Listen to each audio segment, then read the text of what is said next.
Rangpur town hall বাংলাদেশের রংপুর শহরের city হল।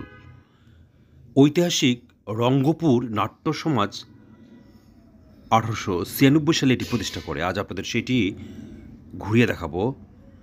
এটি রংপুর সদরে অবস্থিত। রংপুরের নাগরিক সমাজের ইতিহাসে এর একটি গৌরবময় ভূমিকা রয়েছে। এটি শহরের অন্যতম পরিচিত একটি স্থাপনা। এর বর্তমান ভবনটি 1913 সালে নির্মিত হয়েছিল। 1885 সালে প্রথমবারের মতো আরডিএ রংপুরে একটি নাট্যমঞ্চ প্রতিষ্ঠার উদ্যোগ নেয়। পরবর্তীতে 1891 সালে কাকিনার তৎকালীন জমিদার নগরীর প্রাণকেন্দ্রে এক টুকরো জমি দান করেন। আপনারা টাউন হল দেখছেন রংপুরের। 1896 সালে ব্রিটিশ সরকারের ভারত সচিব দ্বারা জমির টুকরাটি আরডিএর কাছে হস্তান্তর করেন। এখানে মঞ্চস্থ প্রথম নাটক ছিল মাইকেল মধুসূদন দত্তের শর্মিষ্ঠা, যেটি 1859 সালে পরিচালিত হয়। কিন্তু অন্য একটি সূত্র অনুসারে এখানে মঞ্চস্থ প্রথম নাটকটি ছিল রামনারায়ণ তর্করত্ন রচিত কুলিনকুল সর্বস্ব।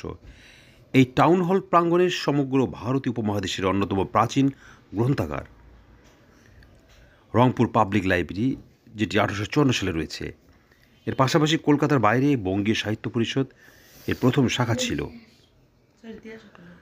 রংপুর সাহিত্য পরিষদ এই লাইব্রেরির একাংশে প্রতিষ্ঠিত হয়। 1952 সালে ভাষা আন্দোলনের সময় রংপুরের মাটিতে প্রাণ দেয় শহীদদের আত্মত্যাগের স্মরণে এই প্রাঙ্গণটি রয়েছে বাংলাদেশের অন্যতম প্রাচীন এবং অনন্য শহীদ মিনার। টাউন হলটির সাথে রংপুরের মুক্তিযুদ্ধের ইতিহাস ওতপ্রোতভাবে জড়িত। 1971 সালে রংপুরের প্রতিরোধী বাঙালি মুক্তিযোদ্ধাদের এবং নিরীহ জনতার বিরুদ্ধে পাকিস্তান সেনাবাহিনীর নির্মম নির্যাতনের সাক্ষী দেয় এই ভবন।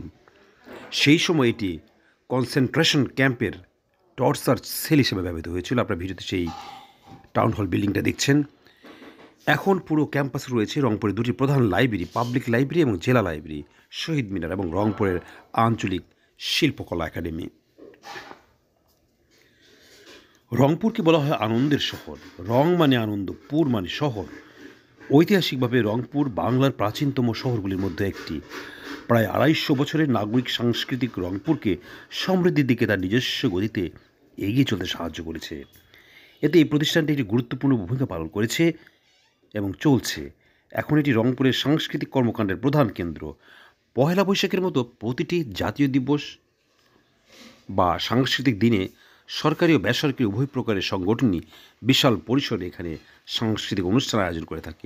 এই দিনগুলিতে পুরো ক্যাম্পাসটি শহরের আনন্দ উদযাপনের কেন্দ্র হয়ে ওঠে।